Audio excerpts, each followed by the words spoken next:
Meditación al Evangelio con los psicólogos y misioneros Rafael Aníbal Cortés y Mónica Dairén Ospina.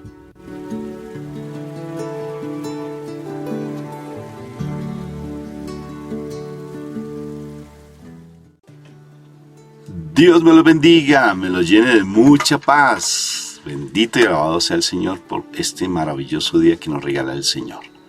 Porque todos los santísimos días son una oportunidad hermosa para crecer en el amor de Dios. ¿No te parece? Amén. Claro, porque perfectamente nos podemos haber quedado dormidos. Hay personas que quedan dormidos y ya, pero Dios nos ha dado esta oportunidad para que crezcamos en el amor de Dios.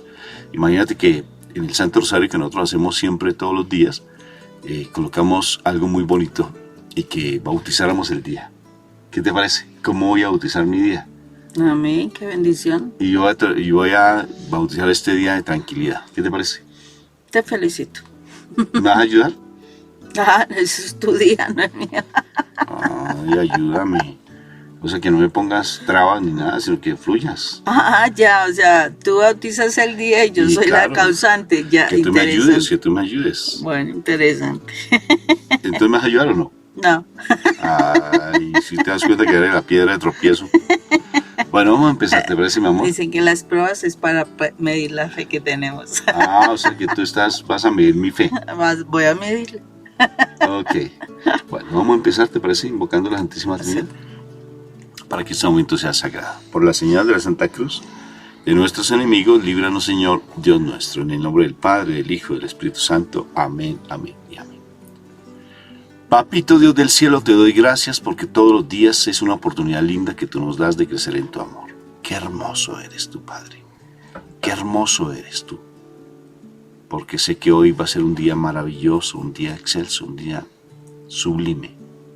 Porque todos los días, Padre, tú nos ayudas a crecer. A pesar de que caigamos, tú nos levantas. Por eso te imploro, Padre Santo, que en este día tú estés siempre con la luz del Espíritu Santo iluminándonos, guiándonos hacia tu camino, hacia el reino al cual pertenecemos. Te alabo y te bendigo, Padre eterno, por ese amor que me tienes. Amén, amén y amén. Amén. Bueno, vamos al Evangelio de San Lucas, capítulo 5, versículo del 17 al 26. Un día en que Jesús estaba enseñando, se habían sentado por allí algunos fariseos y maestros de la ley, venidos de todas las aldeas de Galilea y Judea y Jerusalén.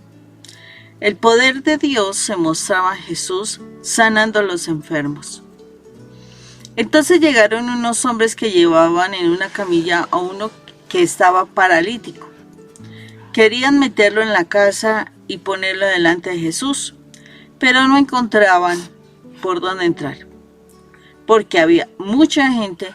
Entonces, así que se subieron al techo y, haciendo un hueco entre las tejas, bajaron al enfermo en la camilla, allí en medio de todos, delante de Jesús.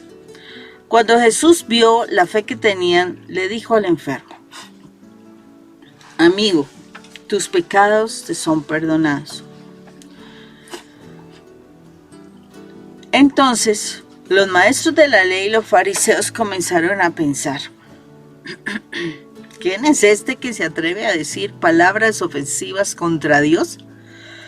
Solo Dios puede perdonar pecados. Pero Jesús se dio cuenta de lo que estaban pensando y les dijo: ¿por qué piensan ustedes así? ¿Qué es más fácil decir, tus pecados quedan perdonados, o decir, levántate y anda?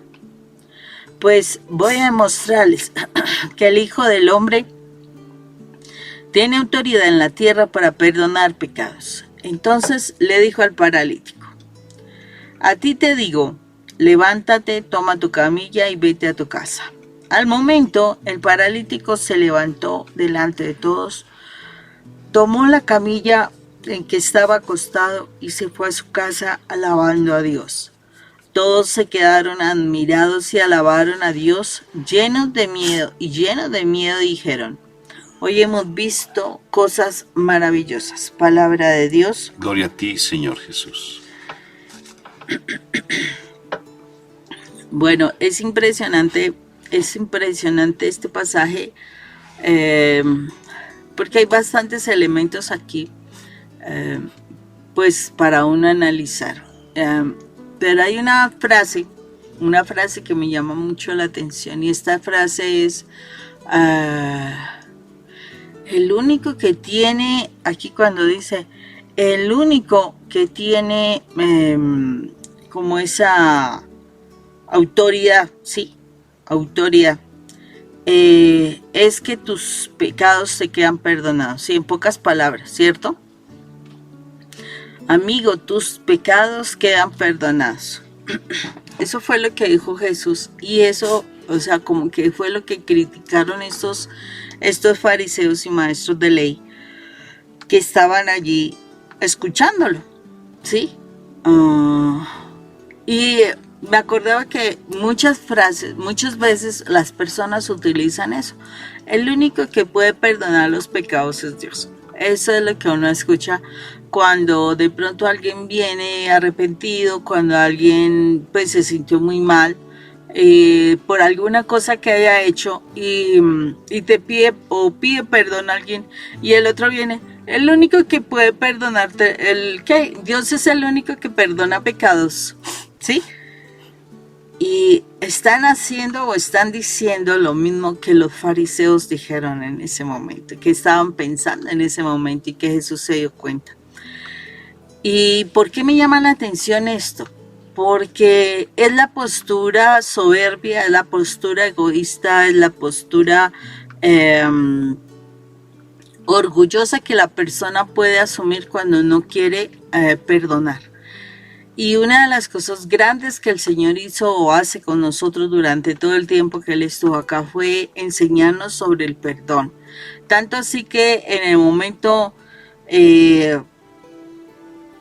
como más, pienso yo, crucial de la crucifixión, Él hace o puede mostrar la parte más impresionante del ser humano que puede, en ese momento pues Él está en la cruz, cómo Él puede perdonar a las personas, independientemente que las personas están pidiendo su muerte, están pidiendo la destrucción de Él después de que, porque yo me imagino que estaban allí personas que recibieron milagros, porque fue todo un acontecimiento público, entonces posiblemente hubo personas que estaban allí.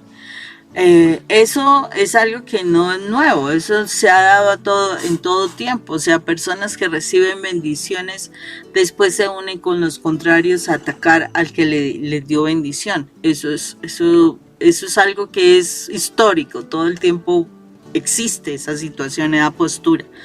Pero como el Señor, a pesar de ver esa postura de las personas pidiendo su muerte, burlándose, aún ayudando, me supongo, a golpes, a escupir, o sea, a lastimar a nuestro Señor a través de ese proceso del Calvario, Él, en el momento de casi entregar su espíritu, de casi el momento de expirar,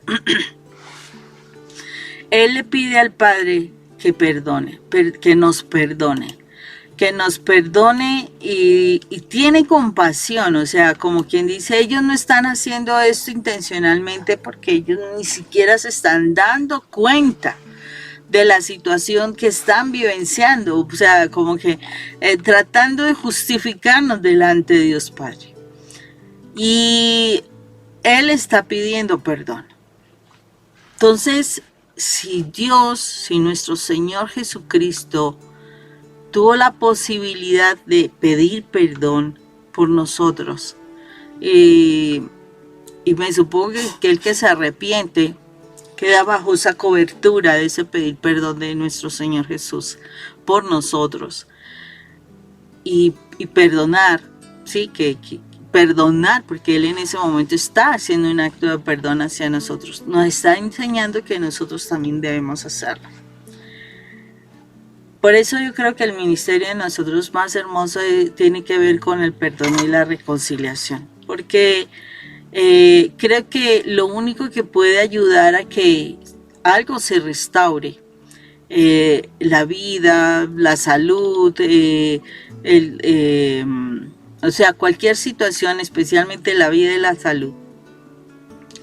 Cuando se puede perdonar, se quitan argumentos, se destruyen argumentos, se le quitan ese poder que se le ha dado al enemigo para destruir, porque es eso. O sea, cuando hay un proceso de perdón, se le quita el argumento al enemigo, o sea, se vuelve a tener control sobre una situación y fácilmente las situaciones se pueden restaurar, se pueden hacer cosas diferentes. Pero cuando tú en tu vida mantienes el no perdón, desafortunadamente hay el argumento que hay, ¿sí?, en el corazón, el argumento que hay en el plano espiritual lleva a que las personas desafortunadamente queden bajo el control del enemigo. O sea, el no perdón y el no pedir perdón hace que ese argumento esté en manos de Satanás, y por eso Satanás hace lo que él quiera, porque él tiene poder y él tiene poder sobre la carne también. Y entonces, así como ahí habrán unas personas que hasta se enferman en su mente, porque al fin y al cabo es un cerebro, es una parte material, pueden enfermarse también en su cuerpo y desafortunadamente tener otro tipo de consecuencias, porque el no perdón no es solamente el no perdón, sino es otra situación de la ira, es otra situación del tormento, de la angustia, de estar preocupado, de estar pensando negativamente. O sea, no viene solo el no decir no perdono, no, sino que hay muchas otras cosas que están unidas a ese no perdón. Entonces, por eso es que es tan importante, es muy importante el perdonar, el poder realmente decir tus pecados te quedan perdonados. La realidad es eso, decir, o sea, te perdono por esto que hiciste incorrectamente. No somos dioses, pero el perdonar es de nosotros como hijos de Dios. Es de nosotros como hijos de Dios el perdonar. Entonces, si tú no perdonas, evalúa, porque en tu corazón hay un elemento bien grande que se llama soberbia y orgullo, y esto sí nos hace bien distantes de nuestro Padre Dios. ¿Y cómo uno sabe que no ha perdonado? Por ejemplo, Moni, ¿cómo uno sabe, cómo uno siente que no ha perdonado? Dijo el padre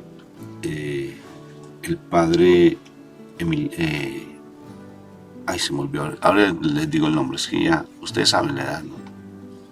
La noche mi esposa dijo, uy, Rafa, ese cabello está todo blanco. Ya es la edad. No, ya es la edad. El padre Ignacio Larrañaga, que cuando uno tiene una falta de perdón es como un carbón encendido que uno tiene en las manos, le quema. El que se quema soy yo, porque la otra persona, pues, en última no va a sufrir lo que yo estoy queriendo que él sufra. El otro debe estar tranquilo y muy sereno como un cielo de verano. Nosotros somos los que nos angustiamos.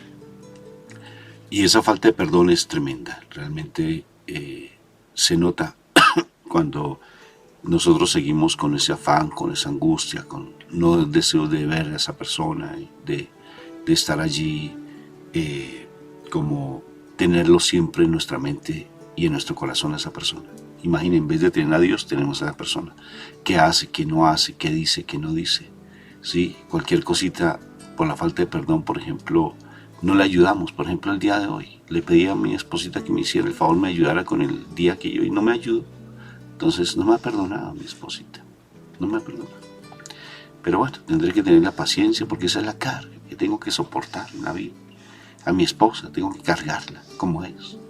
Eso no es así, ¿sí o no, mi amor? Pobre víctima. Eso no es así. La carga es el amor. Independientemente de todo, sí hay cosas que en nuestras vidas tenemos que aprender a perdonar. Y por encima de cualquier sanidad física, el perdón está contemplando la sanidad física. El perdón lleva a la sanidad física, porque muchas enfermedades comprobado científicamente, son psicosomáticas. O sea, ¿qué quiere decir? Que afectan el cuerpo. La gran mayoría de enfermedades, por no decir todas, pero la gran mayoría sí tienen que ver con un componente psicológico. Y eso hace que necesariamente que soporta el cuerpo. La artritis, toda la parte neuronal. O sea, son cuestiones que afectan bastante. Veía yo el otro día un médico cirujano que hablaba sobre, por ejemplo, la situación del cáncer.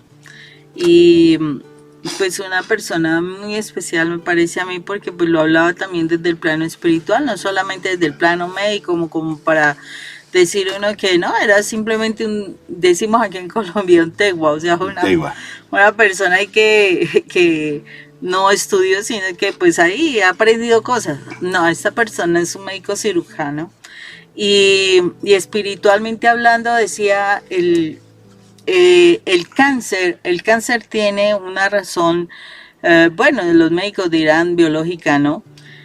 Porque es la necrosis de las células, o sea, la muerte de las células. Y entonces él explicaba por qué el cáncer puede estar en una persona y pues localizarse en determinadas partes, porque él también hablaba, él decía, cuando hay anarquía en las personas... Anarquía, o sea, la anarquía es... Los que se mandan por sí mismos, ellos establecen sus propias normas, o sea, como que están en contra de las autoridades, ¿sí? Porque es eso, estar en contra de las autoridades. Dice, es una consecuencia que, hay muchas cosas de muerte en esas personas, o sea, porque hacen cosas en contra de... Y de alguna manera en sus células empiezan a proyectar esa anarquía.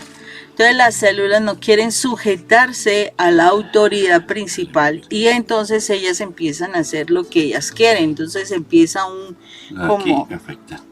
como ellas empiezan a moverse, o sea, a actuar por su instinto, es como si se independizaran de todo el proceso del cuerpo. Y entonces por eso empieza a haber un proceso de necrosis de las células, por como que ese yo me mando solo, en pocas palabras, el yo me mando, hace que esas células que entran en ese yo me mando, mueran. Y entonces por eso empieza el proceso del cáncer. Entonces me pareció muy interesante, de verdad, esa postura, porque muchas veces esas anarquías en nuestras vidas es porque no queremos perdonar. La verdad es eso, cuando yo no respeto a una autoridad es porque desde la base, o sea, desde mi relación con mis padres, esa es mi base, ya no quiero yo perdonar, estoy resentida con esas personas, con mi papá y mi mamá, y desafortunadamente hago en mi vida muchas cosas ignorando la autoridad de ellos. Entonces eso empieza a proyectarse en mi cuerpo. O sea, miremos cómo es importante el perdón en el ser humano. Y aquí, en este caso, el perdón de los pecados. Y yo decía, ¿por qué el perdón de los pecados? Y es algo que a mí me gusta hablar bastante. ¿Por qué el perdón de los pecados? Porque cuando nosotros no tenemos una intencionalidad clara, buena, para ser perdonados en una situación, uno ¿para qué pide un milagro? ¿Sí? ¿Para qué quiere un milagro? Y por eso, por esa situación, a veces los milagros no se dan, porque no hay perdón primero, o sea, no hay una como finalidad clara de para qué se va a querer un perdón de un pecado, de un milagro, si no hay libertad en el alma de la persona, si no hay libertad en lo que ella es, en su espíritu, ¿sí? Entonces, ¿para qué va a querer un perdón? ¿Sí? ¿Para qué se va a querer levantar esta persona? Si esta persona no perdona, entonces o no es libre en sus pecados, ¿para qué va a caminar? Si va a levantarse con su resentimiento, con su odio, y lo más seguro es que va a seguir pecando, va a seguir haciendo daño, va a seguir haciendo muchas cosas incorrectas. Entonces es importante que nosotros seamos conscientes de que lo más importante en la vida es la salvación, más que el milagro. Y a veces nosotros nos quedamos en el milagro, pero no se busca la salvación. Son muchos ejemplos en la palabra de Dios donde las personas buscan el milagro, pero no la salvación, ¿sí? Mire que el Señor mira y evalúa la fe de estos amigos que lo ponen allí al frente de Él para que les dé el milagro. Ellos, la verdad, yo digo que ellos estaban esperando era que Jesús les dijera, levántate de una vez y salga, ¿no? Salga corriendo como alma que lleva el Espíritu Santo. Exacto, o sea, ellos no estaban esperando otra cosa, ellos querían era que su amigo caminara por el amor que le tenían y la fe que tuvieron en Jesús, entonces ellos esperaban que caminara. Pero empezando por ahí, Jesús no le dijo eso, Jesús les dijo, tus pecados te son perdonados. O sea, por la fe de ellos, lo que aseguraba era la salvación de su amigo. Esa fue la verdad. O sea, el amor, la fe que ellos tenían en Jesús hizo que ellos pensaran en la salvación. Por eso dice la palabra que si tú crees en el Señor Jesús, tú y toda tu casa será salva. Una cosa es ser salvo y otra cosa es ser sano. Es diferente. Entonces, lo que uno siempre espera es el milagro. O sea, lo extraordinario, lo sensacional. Pero si tú pides el milagro y la persona se pierde, se condena, ¿de qué sirvió el milagro? Entonces, estos amigos alcanzaron por su fe, no el milagro, ellos alcanzaron la salvación del amigo, ¿sí? Porque le perdonaron sus pecados, pero la condición de los fariseos fue la que le llevó a que se tuviera el milagro. Esa fue la curiosidad. Y fue la crítica de estas personas, bueno, y como así, usted porque viene a perdonarle pecados, etcétera. Y el Señor tiene autoridad en ambos, en perdonar y en sanar. Y nos indica algo. Nosotros como hijos de Dios, sí tenemos autoridad para perdonar pecados. ¿Por qué? Porque si alguien te pide perdón, tú tienes la autoridad para decir, te queda perdonado esa situación que me estás diciendo. Te perdono, cuando se le dice, te perdono. Es una autoridad que tenemos. Pero también cuando hay fe, ahí lo dice, es impresionante. Y el poder de Dios se mostraba en Jesús. En nosotros si somos hijos de Dios y si estamos conectados de Dios, el poder de Dios se muestra en nosotros. No es que nosotros hagamos los milagros. Es el poder de Dios que se muestra para que haya sanaciones. Y es cuando uno ora y cuando uno bendice al Señor y agradece al Señor por los milagros que se van a hacer. Y podrá uno ver milagros, ¿cierto? Pero yo digo que a veces de verdad tenemos muchísimo egoísmo porque pudiendo hacer cosas buenas no las hacemos. Como socorrer a tu esposito que se puso una tarea y no lo quieres ayudar. Sí, tenemos mucho egoísmo en nuestro corazón. Sí. Moni, ponme a pensar lo siguiente, mi amor. Es tan impresionante que Dios es Dios de orden. Él es perfecto, Moni. Y el organismo todo funciona con base en el orden. Es orden perfecto. Imagínate que uno se pone a mirar, por ejemplo, si el organismo le falta agua, el organismo asume o falta alimento, el organismo mismo absorbe lo que tiene guardado en el organismo. Las reservas. Las reservas. Incluso la mente, las neuronas. Todo es perfecto.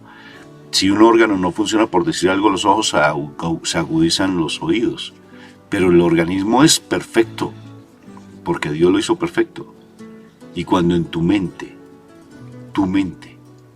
tu voluntad empieza a estar en desorden, empiezas a dejar que el organismo también esté en desorden y viene esa anarquía. Tremendo, Moni. Y por eso es que vienen las enfermedades. Vienen las enfermedades. Por eso nosotros tenemos que estar dependiendo de Dios. Y depender de Dios es también aplicar el perdón. Es conceder el perdón. De verdad que sí. La anarquía se rompe con el perdón. Sí, exactamente. La anarquía se rompe con el perdón. ¿Por qué? Porque yo estoy respetando, yo estoy respondiendo a unos principios. Nosotros especialmente somos guiados por los valores y los principios de Dios. Si no es así, cuestiónate. Y no veo que estás escuchando esto si no es así. Porque es la verdad. O sea, si lo estás haciendo por juzgar y criticar, bueno, estás perdiendo tu tiempo. De verdad que la estás perdiendo. Pero bueno, si sientes placer de eso, pero es problema tuyo. Pero realmente nosotros, si somos hijos de Dios, lo que nos debe guiar nuestra vida, orientar nuestra vida y mandar en nuestra vida es todo lo que son los principios y los valores de Dios. Eso es lo que debe mandar en nuestra vida. La verdad que sí, eso es lo que debe mandar nuestra vida. Si no lo está haciendo, entonces cuestionémonos. Cuestionémonos porque el Señor día con día nos indica qué tenemos que hacer. Y en el día de hoy nos está diciendo, ¿qué pasa? ¿Por qué no estás perdonando? ¿Qué pasa? Porque todavía tienes el resentimiento hacia tu esposo. Sí, seguramente te ha hecho muchas, seguramente te ha pasado muchas por la cara, sí, posiblemente. Seguramente hasta tiene, como decimos aquí en Colombia, sucursal. Sucursal. Posiblemente, pero hay una situación que es clara. Tu esposo tú no eres dueña, o sea, tú no tienes título de propiedad. El matrimonio no es título de propiedad sobre la otra persona. No, él está diciendo que esa persona son compañeros, simplemente compañeros. Y van a compartir la vida. Pero en la realidad tú no eres propietario de nadie, absolutamente de nadie, ni de nada, ni de nada. Entonces, si no eres propietario de nadie, y lo único que debes trabajar es por tu salvación, cuestiónate si no estás perdiendo tu tiempo al no perdonar, porque no estás perdonando. Entonces, en este momento, si el Señor te llama, eso es lo que te va a pedir cuentas. Perdonaste, te zafaste de estas cosas, aprendiste a vivir, aprendiste a ayudar, etcétera. Y tú le digas, ay no, es que me hicieron y me hicieron y me hicieron. No, pero es que el propósito tuyo era perdonar. Entonces, perdonar, aprender a vivir entre todas esas experiencias, entre todos esos espinos y poder encontrar el camino que venías a mí. Si no lo encontraste, pues el camino tuyo es devuélvete y vete para el otro lado porque aquí no es. Cuestionémonos porque llegamos solos y nos vamos a ir solos, sin nadie. Entonces, esa es nuestra situación. ¿Qué hiciste por ti? Y te aseguro, si tú trabajas por ti el perdón y la libertad, significa que estás dando testimonio para que aquellos que están a tu alrededor también trabajen en el perdón y la libertad. Y la libertad es poder encontrar el camino de salvación que lleva al Padre. Esa es la libertad y la vida. Y dice la palabra, mire que Jesús habló de la anarquía, mi amor. Jesús habló de la anarquía y dijo, un gobierno dividido entre sí mismo no prospera, así igual la familia, que está dividida entre sí misma, no prospera. La anarquía siempre va a llevar al desorden y a la enfermedad. La anarquía es el cáncer social, el cáncer de la familia y el cáncer del cuerpo. Tengamos prudencia de eso. Porque a veces se dice, ¿qué pasó? Son herencias, pero herencias de que han habido anteriormente, cosas de pasado, ¿sí? Y situaciones de pasado que han llevado a todo lo del pecado. Acuérdate que la paga del pecado es la muerte. Entonces hay que mirar qué es lo que está pasando en nuestras vidas y que se haga la voluntad de nuestro Padre Dios. Porque definitivamente un pueblo anárquico no prospera. No prospera porque no tienen ley. No tienen ley. Andan sin ton ni son. ¿Sí? La única ley que nos debe regir a nosotros, los hijos amados de Papá Dios, y que hacemos parte del pueblo escogido de Dios es el amor. Pero no en el mundo no hay amor, recuerda. En el mundo no hay amor. En el mundo se dice amar, pero eso es pasional. En el mundo no hay amor. En el mundo hay simplemente deseos, ¿sí? Emociones. Pero en el plano espiritual, al reino que tú y yo pertenecemos, hay armonía porque hay amor. El amor es el que nos lleva a través del perdón, porque el perdón es el perfecto amor. El perdón surge el perfecto amor. Cuando tú amas, así te rechacen, te vituperen, necesariamente Dios, en el amor perfecto, trae la sanidad. Que tengas un día espectacularmente bendecido en Cristo Jesús y fuera la anarquía de mi vida. Con autoridad de hijo amado de Dios, dile con autoridad: yo renuncio a la anarquía. No acepto la anarquía en mi vida y no acepto la anarquía en mi familia. Amén, amén y amén. Dios los bendiga, un fuerte abrazo. Dios me los bendiga, un abrazo fraterno.